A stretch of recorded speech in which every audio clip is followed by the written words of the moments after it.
Hello everyone, welcome to my channel Indian front. तो यहाँ पर न्यूज़ आई है कि गुजरात में बनेगा एक मैन्युफैक्चरिंग प्लांट जिसमें इंडियन एयरफोर्स के लिए बनाए जाएंगे C295 ट्रांसपोर्ट एयरक्राफ्ट और 30 अक्टूबर को प्राइम मिनिस्टर नरेंद्र मोदी जी ने रखा है इसका फाउंडेशन स्टोन। तो देखिए, लगातार इंडिया स्पेशली डिफेंस मैन्युफैक्चरिंग को लेकर काफी आगे बढ़ता जा रहा है। पिछले कुछ महीनों में बैक टू बैक काफी न्यूज आई हैं, जैसे कि इंडिया ने अपना इंडियन एयरक्राफ्ट बनाया, फिर सबमरीन्स बना दी और कभी मिसाइल्स टेस्ट कर दी, और अभी रिसेंटली एक लाइट कॉम्बैट हेलीकॉप्टर भी इंडियन एयरफोर्स को दिया। अब इंडिया में बनने जा रहा है एक ट्रांसपोर्ट एयरक्राफ्ट जिसका मिलिट्री यूज तो है ही, बल्कि हम उसको एक सिविलियन पर्पज से भी यूज कर सकते हैं। तो मैं कहूंगा this is truly wonderful news. आगे हम वीडियो में इस पूरे टॉपिक को क्रिस्टल क्लियर तरीके से समझेंगे, लेकिन वीडियो में आगे बढ़ने से पहले आपसे मैं पूछूंगा एक सवाल।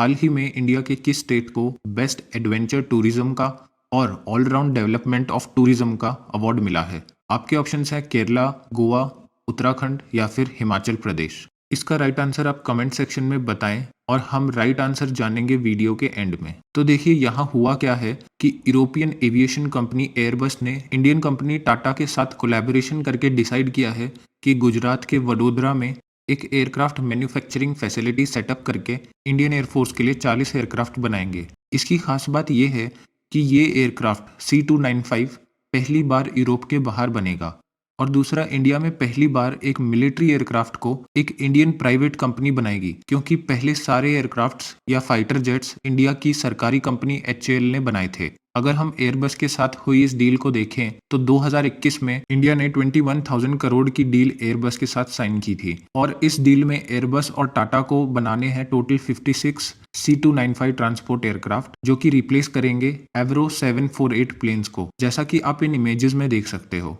इंडियन एयरफोर्स ने ये पुराने एवरो 748 प्लेन्स प्रोक्योर किए थे 1960 में, और आज भी हम 60 साल पुराने एयरक्राफ्ट ही यूज कर रहे हैं, जो टेक्नोलॉजी वाइज भी काफी पीछे हैं एडवांस ट्रांसपोर्ट एयरक्राफ्ट से। नाउ इस कॉन्ट्रैक्ट के अकॉर्डिंग एयरबस पहले 16 एयरक्राफ्ट फ्लाई अवे कंडीशन में स्पेन से बनाकर इंडियन एयरफोर्स को अगले 4 साल में प्रोवाइड करेगी, और बाकी 40 एयरक्राफ्ट इंडिया में मैन्युफैक्चर और असेंबल किए जाएंगे।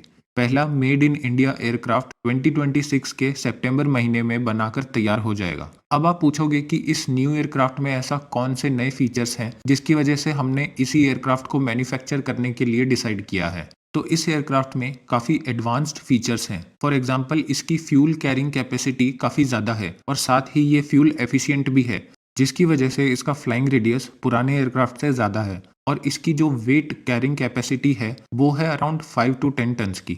इसमें 71 ट्रूप्स या फिर 50 पैरा ट्रूपर्स को एक साथ ट्रांसपोर्ट कर सकते हैं, वो भी ऐसी लोकेशन पर जहां पुराने एयरक्राफ्ट का लैंड होना पॉसिबल नहीं था। और अगर हम एयर ड्रॉप की बात करें तो ये न्यू एयरक्राफ्ट कैपेबल है हैवी लोड्स को फ्लाई करते वक्त ड्रॉप करने में।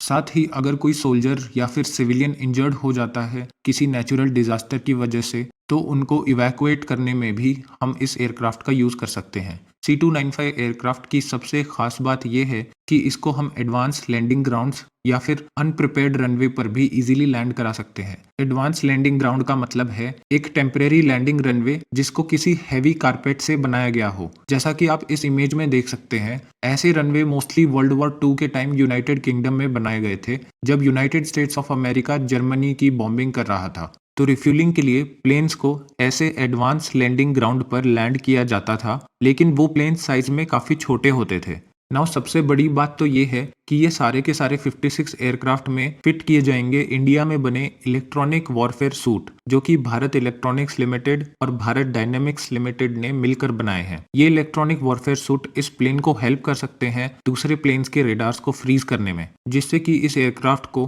हेल्प मिलेगी एक वॉर जोन से बचकर निकलने में। अब हम देखते हैं कि इस प्लेन को इंडिया में बनाने का क्या फायदा है। तो देखिए, जैसा कि मैंने आपको पहले बताया कि ये पहली बार है कि इंडिया में एक सिविल सेक्टर की कंपनी डिफेंस पर्पस प्लेन बनाएगी। तो इस मैन्युफैक्चरिंग से एक तो हमको एक्सपीरियंस मिलेगा ये प्लेन्स बनाने का, यहाँ की स्किल्ड लेबर को भी एविएशन मैन्युफैक्चरिंग का एक्सपीरियंस मिलेगा, और साथ ही हमें टेक्नोलॉजी भी ट्रांसफर की जाएगी। तो इंडियन एविएशन मैन्युफैक्चरिंग सेक्टर को इस प्रोजेक्ट से काफी बड़ा बूस्ट मिल सकता है।